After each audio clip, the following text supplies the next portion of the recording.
تھوڑے سے وقت کے لیے شارٹ سے شارٹ، اسمال سے اسمال وقت میں اپنی ذات کے بارے میں فکر کرنا کہ who am I, why Allah subhanahu wa ta'ala sent me here، میرا کاز کیا ہے، میری کریشن کا مطلب کیا ہے، مجھے پیدا کیا گیا ہے، کیوں بھیجا گیا ہے۔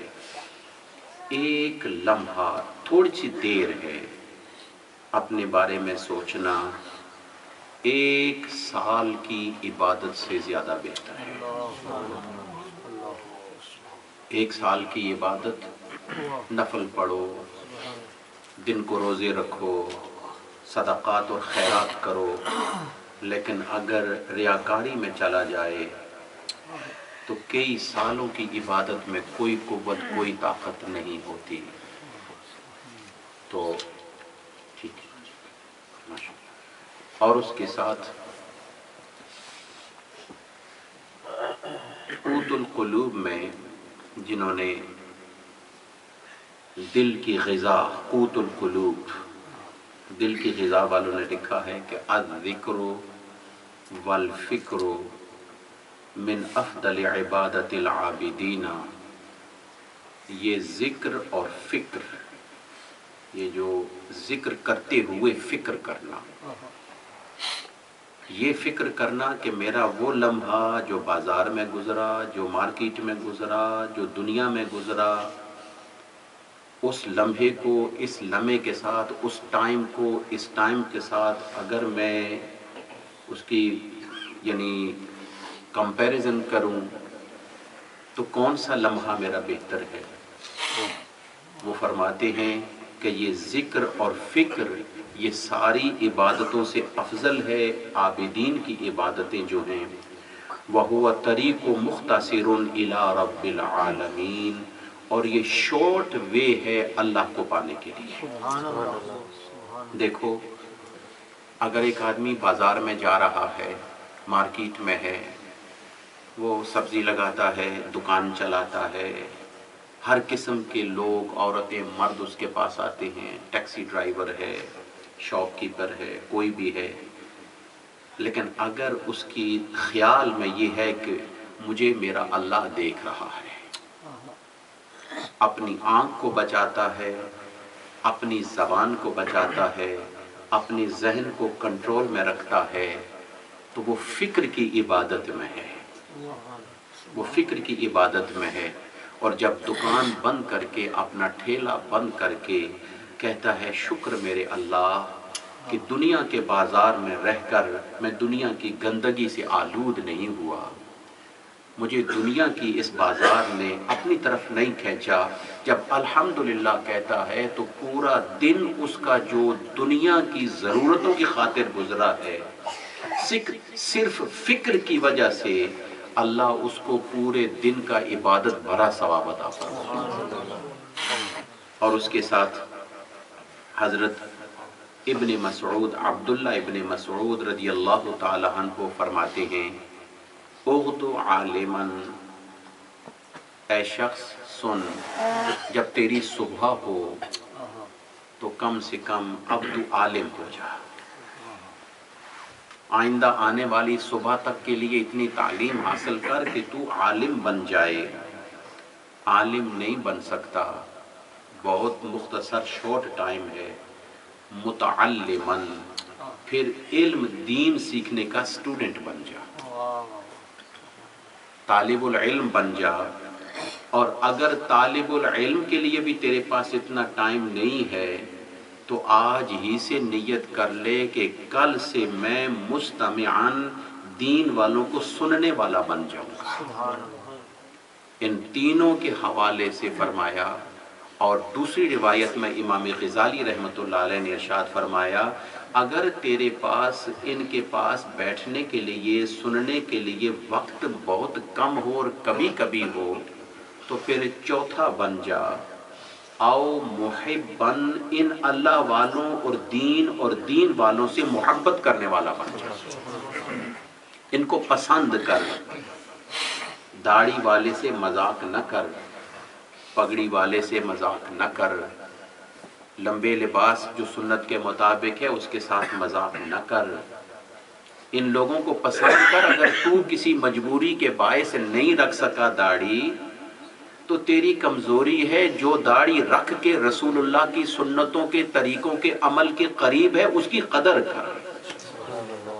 تو اگر اپنے سر کو ننگا رکھ کے چل رہا ہے، تیری مجبوری ہے کسی بنا کی وجہ سے، اور جس نے سر پہ امامہ رکھا ہوا ہے، نبی کی سنت کو زندہ کیا ہوا ہے، اپنے آپ سے اس کو بہتر جان۔ کیوں؟ اس لیے کہ کم از کم مجھ سے وہ ایک سنت میں یا ایک عمل میں رسول اللہ کے قریب ہے۔ سبحان اللہ۔ کتنی یعنی فکر والی بات ہے کہ محبت کرنے والا بن۔ ابو ذر غفاری صحابی رسول، یہ وہ صحابی ہیں مدینہ شریف کے رہنے والے، مگر اسلام انہوں نے مکے میں حضور کی ہجرت سے پہلے ابتدائی طور پر قبول کیا تھا۔ ابو ذر غفاری آپ فرماتے ہیں حضور مجلس علم، علم کی مجلس میں کہ جہاں تمہیں دین ملتا ہو، اس مجلس میں حاضر ہونا افضل من صلاۃ 1000 رکعت، 1000 نفل رکعتیں ادا کرنے سے بہتر ہے۔ سبحان اللہ۔ وَأَفْضَلِ مِنْ شُهُودِ 1000 جنازۃ، اور 1000 نماز جنازہ کی شرکت سے بہتر ہے۔ وَمِنْ 1000 عبادت مرید، اور 1000 بیماروں کی بیمار پرسی کرنا، اس سے بھی مجلس علم کو آ کر بیٹھ کے سننا یہ بہتر ہے۔ قیلا، ان کے لیے ایک بات پوچھی گئی کہ او ابو ذر غفاری، let me know about that person who is reading the Quran Majid, or that person who is attending the mahfal of deen, or that person who is reading the Quran Majid, reciting the Quran Majid, who is better؟ بڑا عجیب سوال ہوا۔ اگر آپ میری dengue fatty English سمجھ گئے ہوں کہ سوال کرتے ہیں کہ قرآن پڑھنے والا بہتر ہے یا جو دین کی مجلس میں آیا ہوا ہے وہ بہتر ہے، تو ابو ذر غفاری نے بڑی پیاری بات فرمائی۔ فقالا، آپ نے ارشاد فرمایا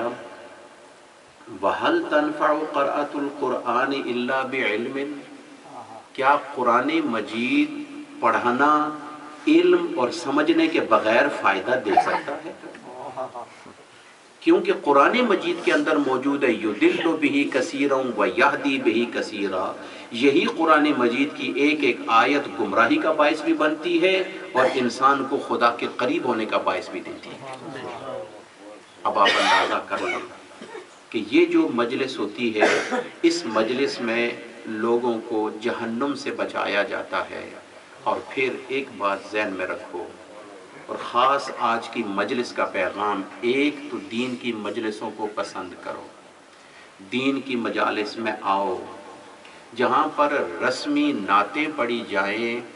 اور وہ لوگ کہ جو رسمی طور پر پیسے لے کر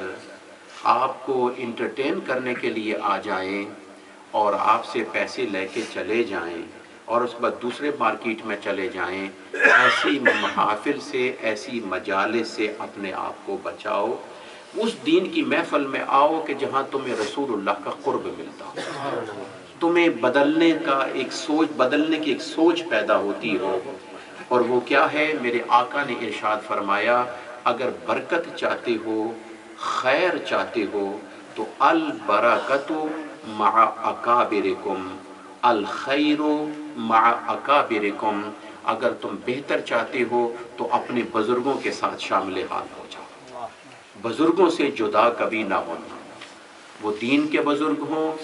تمہارے خاندان کے بزرگ ہوں، تمہارے قوم اور قبیلہ کے بزرگ ہوں، کہ جو آدمی بزرگوں کے قریب رہتا ہے اس کو اللہ کی طرف سے خیر ہی خیر ملتی ہے، اور جو بزرگوں کے قریب رہتا ہے اس کو اللہ کی طرف سے برکت ہی برکت رہتی ہے۔ آج ہماری سوچ یہ ہے کہ بیوی کہتی ہے کہ ماں باپ سے جدا ہو جا، خامن کہتا ہے میں اپنوں سے جدا ہو جاؤں، یہ چھوٹا بھائی ہے بڑا بھائی ہے، یہ کرتے ہیں، آتے ہیں کھاتے ہیں پیتے ہیں۔ یاد رکھو کھانا جس نے اتنا ہی ہے جتنا اس کے نصیب میں ہے، جس نے جو مکان لینا ہے اس کے نصیب میں ہے، وہ وہی مکان اس نے لینا ہے۔ اپنی کوششیں اس کی رہ جائیں گی، اللہ کو منظور ہوگا تو ہو جائے گا، اور اللہ کو منظور نہیں تو وہ کام نہیں ہوگا۔ لیکن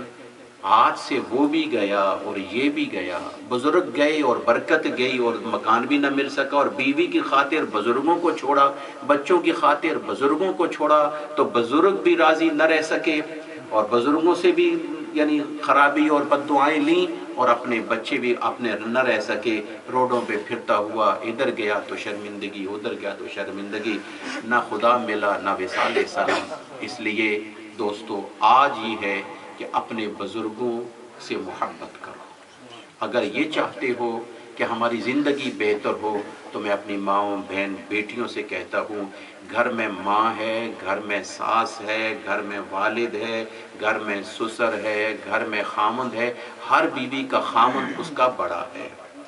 ہر خامند کا یعنی جو اس کا بڑا بزرگ اس گھر میں خامند کا بزرگ آدمی گھر میں موجود ہے، وہ بڑی بہن موجود ہے، اس کی جس انداز میں بھی موجود ہے، اس کی نصیحت کرنا اور اس کا خیال رکھنا اور اس کو جواب آگے سے نہ دینا، اگرچہ سخت کلمہ بھی نکل جائے، یقین کرو اللہ کی ہاں وہ شخص بڑا مقبول ہوتا ہے۔